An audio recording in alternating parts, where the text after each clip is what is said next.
নমস্কার বন্ধুরা, good morning. এই ঠান্ডায় আশা করছি সকলেই ভালো আছেন, আমিও ভালো আছি। এসআইআর ফর্ম নিয়ে আপনাদের কাছে একটি ভিডিও নিয়ে এলাম। অনেকের মনে এসআইআর ফর্ম ফিল আপ করতে বিভ্রান্ত হচ্ছে, তাই আমার হাজব্যান্ড আর একটি ভিডিও আপনাদের সামনে এসআইআর নিয়ে ফিল আপ করা নিয়ে একটা ভিডিও শোকস করবে। দেখুন। নমস্কার বন্ধুরা, এই এসআইআর সংক্রান্ত যে বিষয় ফর্ম ফিল আপ করার জন্য তাতে অনেকেই অসুবিধার সম্মুখীন হচ্ছেন। তো আমরা যেভাবে এসআইআর ফর্ম ফিল আপ করছি সেটা আপনাদেরকে দেখাবো। দেখুন বন্ধুরা, এই যে এখানে দেখুন দুটি ফর্ম রয়েছে, একটি আমার এবং একটি আমার মিসেসের।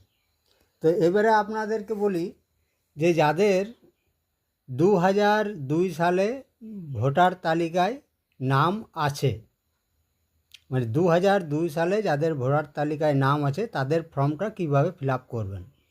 যাদের 2002 সালে ভোটার তালিকায় নাম আছে তাদের ধরুন এখানে যা আছে তা তো আপনাকে ফিল আপ করতেই হবে। নিজের ডেট অফ বার্থ, আধার নম্বর আপনি দিতেও পারেন, নাও দিতে পারেন, কিন্তু আমার যেহেতু আছে আমি দিলাম।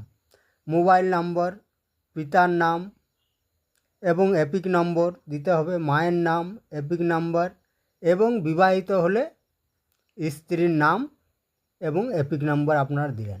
এবারে তাদের যে ফিল আপ করতে হবে কিন্তু বাঁ দিকের ঘরটা, ডান দিকের ঘর কিন্তু নয়, কারণ বাঁ দিকের ঘর যাদের 2002 সালে নাম আছে। এখানে কি হবে, এখানে নির্বাচকের নাম মানে আমি মনুষ্যের মোদক, তারপর এপিক নম্বর, পিতার নাম। এই জায়গাটা অনেকেই ভুল করছেন। কোনটা তো 2002 সালে নাম আছে তাই নিজ করে দিচ্ছেন, কিন্তু নিজ হবে না। এখানে কিন্তু আত্মীয়ের নাম বলতে আপনার যে 2002 সালে নাম আছে তার যে গার্জেন মানে আপনার পিতা বা মাতা যেই হতে পারে তার নামটি এখানে বসবে, এবং সম্পর্ক লিখতে হবে আপনার সাথে ওনার কি সম্পর্ক।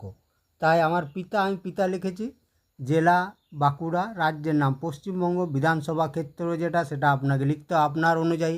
আমাদের এখানে গঙ্গা জলঘাটি আপনার বিধানসভা তখনকার 2002 সাল অনুযায়ী যে কোনো হতে পারে। তারপর আপনাকে বিধানসভা ক্ষেত্রের নম্বর, অংশ নম্বর এবং ক্রমিক সংখ্যা দিয়ে দিতে হবে।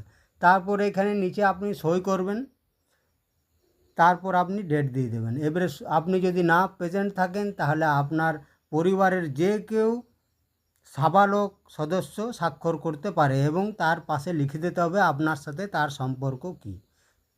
এই হচ্ছে এই ফর্ম ফিল আপ।